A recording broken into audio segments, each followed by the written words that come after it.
নমস্কাৰ বন্ধু বান্ধৱীসকল সকলোকে স্বাগতম জনাইছো অন্য এটা নতুন ভিডিঅ'লৈ। বন্ধু বান্ধৱীসকল আজি আমি আপোনালোকক পৃথিৱীৰ এনেকুৱা কেইখনমান ঠাইৰ বিষয়ে ক'বলৈ ওলাইছো যিকেইখন ঠাইত বৰ্তমান সময়লৈকে এতিয়াও ৰাতি হোৱা নাই।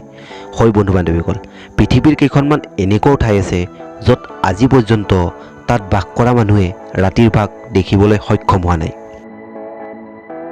তো ভিডিওটো আৰম্ভ কৰাৰ আগত আপোনালোকে যদি এতিয়াও এই চেনেলটো সাবস্ক্ৰাইব কৰা নাই তেনেহলে প্লিজ এই চেনেলটো সাবস্ক্ৰাইব কৰি ল'ব। গতিকে দেৰি নকৰি বলকচোন সেই ঠাইসমূহৰ বিষয়ে জানি লওঁ। প্ৰথম স্থানত কানাডা।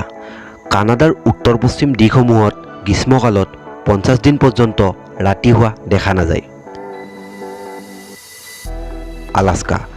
আলাস্কাত মে মাহৰ পৰা জুলাই মাহ পৰ্যন্ত ৰাতি হোৱা দেখা নাযায়।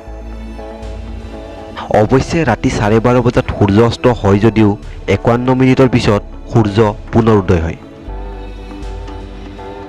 আইচলেণ্ড। আইচলেণ্ডত ৰাতিও দিনৰ দৰে পোহৰ দেখিবলৈ পোৱা যায়। ইয়াত 10 মেৰ পৰা জুলাই মাহৰ শেষলৈ ৰাতিৰ ভাগ দেখা নাযায়।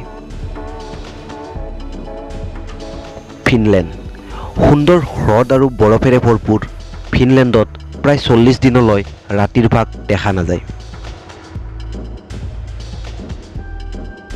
পঞ্চম স্থানত নৰৱে। সাধাৰণতে এই দেশখনক ৰাতিৰ মাজভাগৰ দেশ বুলিও জনা যায়। মেৰ পৰা জুলাই মাহ পৰ্যন্ত ইয়াত ৰাতি হোৱা দেখা নাযায়। বন্ধু বান্ধৱীসকল, প্ৰকৃততে যদিও বিশ্বাস কৰিবলৈ কঠিন যেন লাগে, এয়াই সত্য যে পৃথিৱীৰ এই দেশসমূহত ৰাতিও দিনৰ দৰে পোহৰ হৈ থাকে। তো ভিডিঅ'টো চাই কেনেকুৱা পালে তলত কমেণ্ট কৰক, লগতে এটা লাইক কৰি দিব। ধন্যবাদ।